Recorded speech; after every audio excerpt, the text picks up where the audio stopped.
Test 2. You will hear a number of different recordings, and you have to answer questions on what you hear. There'll be time for you to read the instructions and questions, and you have a chance to check your work. All the recordings will be played only once. The test is in 4 sections. At the end of the test, you will be given 10 minutes to transfer your answers to your answer sheet. Now turn to Section 1. Section 1. You will hear a conversation between a man and a saleswoman.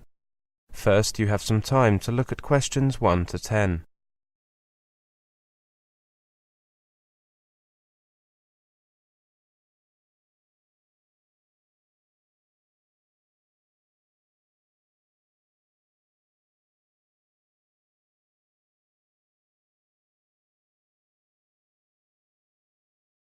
Now listen carefully and answer questions 1 to 10.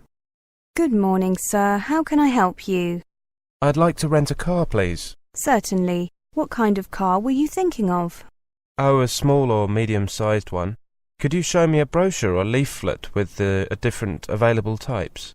Of course. We have one type of small car and 2 types of medium-sized ones. As you can see, the small type is called the Iota, and the medium ones are called the Combi and the Roadster. Thank you. I see the Iota offers 20 miles to the gallon in urban areas. Yes, it's certainly very economical. The Combi is almost as good at 18 miles to the gallon. The Roadster offers 17. Is that right? You're right. Of course, those mileages go up substantially when driving on motorways. Of course. I'll be driving around town. The only time I'll be using a motorway is from here, the airport, to the centre. I see. Well, I'd recommend the small Iota. Parking can be difficult in town, and it's a touch easier with a small vehicle. Yes, of course. Let me just look at prices before making a final decision. I'm here on business and will need the car for 4 days. The daily rate for the Iota is £20 plus tax. The Combi is £25 and the Roadster is £27. Again, those prices are before tax. The tax is 15%, right? Yes, so the total costs are £23, £28.75 and £31.05 per day, respectively.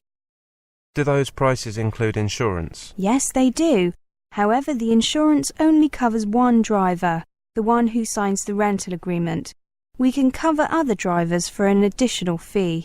That's okay. I'm here alone. Okay, I'll take the Iota.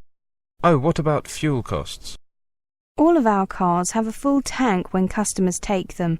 If the car is returned with a full tank, there's no additional fee. Otherwise, we have to charge for the tank to be refilled. I see. There's a filling station here at the airport, so I'll take care of that there when I return the car. That's what most of our customers do. Could I take a few details? Then I'll print out 2 copies of the rental agreement for you to sign. I'll need your name and the name of your company first of all. My name is David Brown. That's Brown with an E. My company name is Hectrix Electronics. That's spelt Hectrix. And what is the company's address, please? It's Unit 2, Arlington Close, Battleton, Yorkshire. And the telephone number? 0675 934 888. Will you be using a company credit card or your own one? I have a company credit card. There you are. Thank you. I'll just run this through the machine. Could you enter your PIN, please? Thanks. OK, I've entered the details of the rental, but I've left the rest blank in case there are any extra charges, such as fuel. Right. I should sign here, shouldn't I? Yes, please. Now, let me tell you a few things about the car. There's a first aid kit in the boot. That has to be there by law. There's also a torch in the glove compartment, just in case. Do you have a map of the town? No, I don't. I was hoping you could provide one. That's no problem. Here you are. You won't need one for the surrounding area, will you? No, I won't. Thank you. Is that everything? Yes, the car is parked over there. It's the blue one. The registration number is K758SMD. Ah, yes, I see it. Here are the keys. The car has an alarm that you can switch on and off using this button here. Does the car have central locking? Yes, it does. Well, thank you very much. Goodbye. Goodbye, sir. That is the end of section 1. You now have half a minute to check your answers.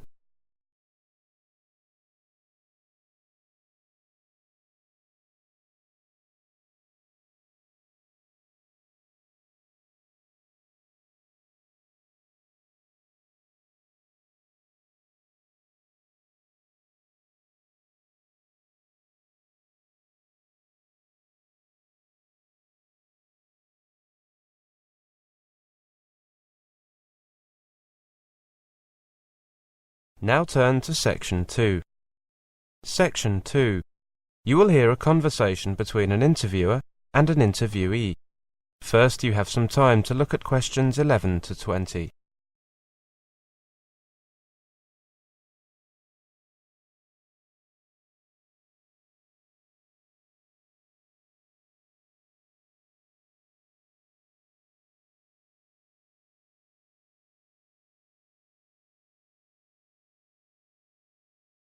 Now listen carefully and answer questions 11 to 20. What was your holiday location and how did you hear about it? My holiday location was New York. I heard about visiting New York from some friends who were there and who were impressed of the beauty of the city and who even decided to stay there and start a new life. My friend and I received an invitation last summer from these friends, so I spent my holiday there. It was the best holiday I've ever been on. So you just went there with one friend, right? Yes, I travelled with my best friend and it was very exciting because it was the first time either of us had travelled by plane. Our excitement grew higher and higher as we got close to New York. At the airport I saw a lot of foreigners who had come there to work or to visit this incredible city. And I must say I was amazed by the number of these foreigners. I don't think I have ever seen so many foreign people in one place. How much time did you spend finding out information about New York and what resources did you use? I gathered the information I needed from my friends who lived there, from the internet, from the brochures that I took from the American Embassy, and of course from the travel agency where I got an idea of the cost of the trip and the flights. We got cheaper tickets by not taking a direct flight. We changed planes in London. Can you tell us the thing you like most in this place? The thing I liked most in New York was definitely the variety of buildings and monuments. I also enjoyed the parks. They were great. New York is a unique city. It's like you are in the middle of the world.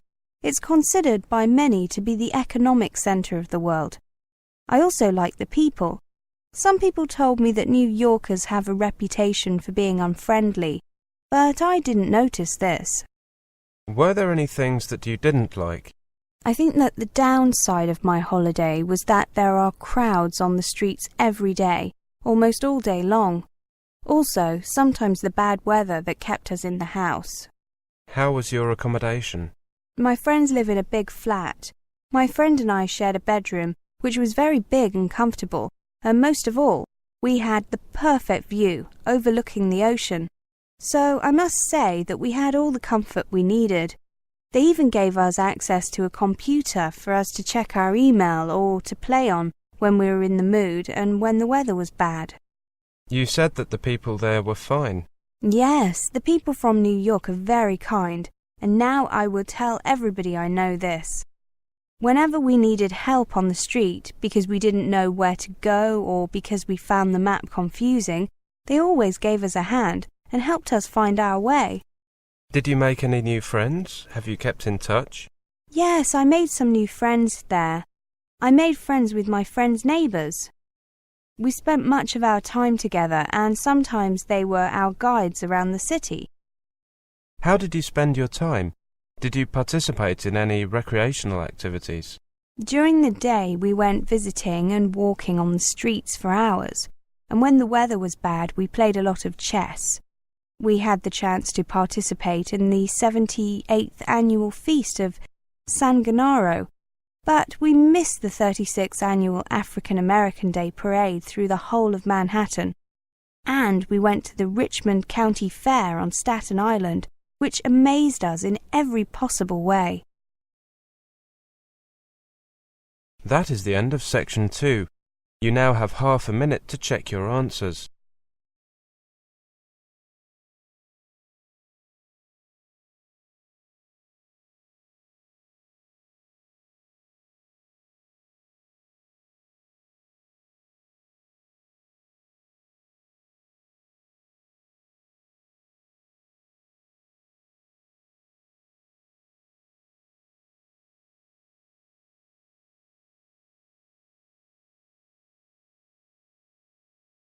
Now turn to section 3. Section 3. You will hear a talk. First, you have some time to look at questions 21 to 30.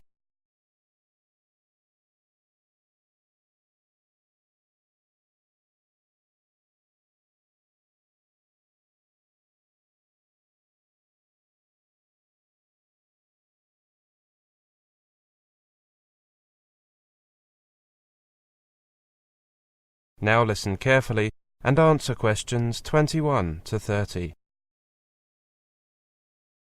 Come in, everyone. The office might be a bit crowded with 4 of us and all these materials. There's coffee over there, help yourselves. Now, we're here to discuss 3 types of learners: kinesthetic, visual, and auditory, and how we can teach each type. I gave each of you one of them to consider. Jack, can we look at yours first, please? You were assigned to kinesthetic learners, weren't you? Yes, I was. The first idea I had was using gestures, particularly finger gestures. Teachers can use them to emphasize stress on certain syllables. They can also use their fingers to write words in the air, spelling out the letters. The second thing is that the teacher can use the board. The teacher can ask students to spell words by going to the board and writing them up. The teacher could also ask students to write a letter each, in order. The teacher could put a poster on the board and students could go to the board with labels and label it as directed by the teacher. Another possibility is to ask students to organize words into categories on the board. Good. The important thing is to keep kinesthetic learners active, moving. Games are good for them. Jack, did you think of any? Yes, Helen. I thought of a couple. One is like charades. Divide the students into 2 or 3 teams. Give the students on one team some words and ask them to act them out. For example, if the word is cold, a student might shiver. The other teams have to guess the words. Good idea. Simple but effective. Well done. Tina? Well, I was asked to think about teaching visual learners. Flashcards are good in my opinion. The students can guess words from seeing part of the flashcard, which can be a word or a picture. Or the teacher can show students the flashcards very quickly. Maybe that's how flashcards got their name. Flashcards can also have different background colours depending on which part of speech they are. Noun, verb, adjective, adverb, etc. Students could also learn from their peers by highlighting words they don't know, in a text for example, then helping each other with unknown words. I know a good game for visual learners. Make a set of cards, half with words on and half with pictures. The cards are face down and students can turn over 2 at a time. If the word and picture match, they keep the cards. If they don't, they turn them face down again and the next student tries. Great idea. Visual learners are often good at categorizing words. Each page in the student's notebook refers to a category of words. Students write new words on the correct page in their notebook for faster recall. For example, page 1 might be food, and page 2 could be telephone phrases. Spider diagrams are good too. Yes, they are. Helen, you were assigned auditory learners. Okay, I had these ideas for teaching auditory learners. First, they could listen to a dictation and draw what they hear. For example, students listen to the teacher describing items of furniture and then draw them in the appropriate rooms of the house. Or the teacher could describe a picture. After the description, the teacher and students can see whose picture was closest to the original. Flashcards can also be used. Each student gets a flashcard and they hold up their card when they hear that word or phrase in a song, poem or story. Another way of using them is to go around the class, with each student adding a sentence to a story, including the word on their flashcard. Auditory learners can also learn using songs and music. Any suggestions? The teacher could give the students a text of a song, the lyrics with some words replaced by a rhyming word. Students then listen to the song and make corrections. That's a really good idea. Perfect for auditory learners. Well, thank you for your suggestions. I have a few other ideas you might consider. That is the end of section 3. You now have half a minute to check your answers.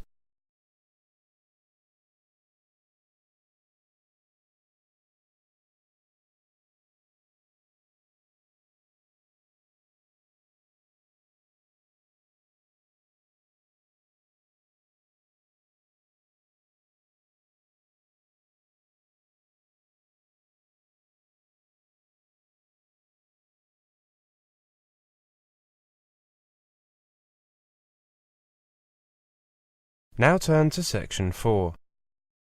Section 4. You will hear a lecture on note-taking. First, you have some time to look at questions 31 to 40.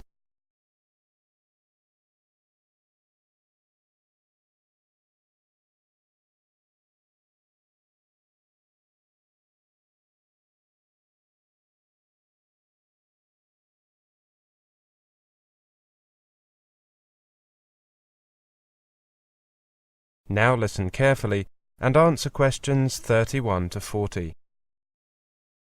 Welcome to this class on note-taking. Let's take a look at the basics first of all. The first question we need to look at is, why take notes? The purpose of taking notes during a lecture is to help you to concentrate on what the speaker is saying and to provide you with a summary in note form so that you can write up your notes in full later. Also, it may be that the notes provided by the lecturer are not sufficient. The lecturer may add new information during the lecture, and your own notes will be needed to provide you with a complete record of the lecture. Taking your own notes will promote a deeper understanding of the content of the lecture. So, how do you take notes?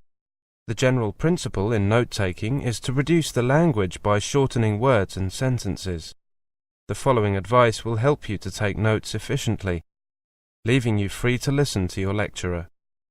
Remember that these notes are for you, and as such you can use any method you like, so long as it enables you to reproduce the ideas contained in the notes and show how these ideas connect to each other later. However, there are certain principles you should bear in mind, and certain conventions that are commonly used, which you may find useful. First of all, you must be able to determine what you need to write down. What is important to you? How do you know what is important and what is not? This is not an easy question to answer, but there are things you can look out for.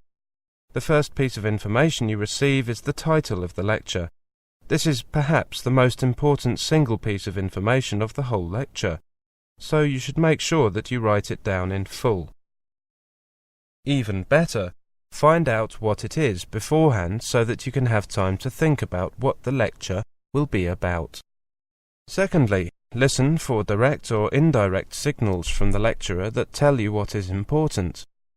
As a direct signal, for example, he or she may say, "This is important, write it down," or "Make sure you get this down," or he or she may make indirect signals such as pausing before saying something important, or saying it slowly, loudly, or with greater stress. Listen for repetition. When the lecturer repeats a point, go back to your first notes and add in any new details or information. When a teacher or lecturer recommends a student to read a book, it's usually for a particular purpose. The book may contain useful information about the topic being studied, or it may be invaluable for the ideas or views that it puts forward, and so on. In many cases, the teacher doesn't suggest that the whole book should be read. In fact, he may just refer to a few pages which have a direct bearing on the matter being discussed. Now, how should you write your notes? As mentioned above, you can make notes in any way that you like, but the following guidelines will help you to develop a style that is both quick and accurate. Concentrate on the important ideas. Avoid repetition and omit things that do not need to be stated specifically, because only you yourself will be reading the notes, and you will know what they are referring to. Summarize important ideas. You can use words that are not used by the lecturer to restate in a shorter form what he or she is saying. Write in short phrases rather than in complete sentences. Many students ask me when they should write up their notes. You might not have time to note down everything you want during the lecture itself, so you must rewrite them as soon as possible, so that you minimize the risk of forgetting something. Finally, you should decide on a personal note-taking style, and be willing to adapt according to whom you are listening. For more practice in note-taking, take a look at these books which can be found in the resource room. Study Listening by Tony Lynch, particularly Units 6 and 12. Then there's Learning to Study English by Brian Heaton and Don Dunmore, especially Units 5 and 10. The first one is published by Cambridge University Press, and the second one is published by Oxford University Press. That is the end of Section 4. You now have half a minute to check your answers.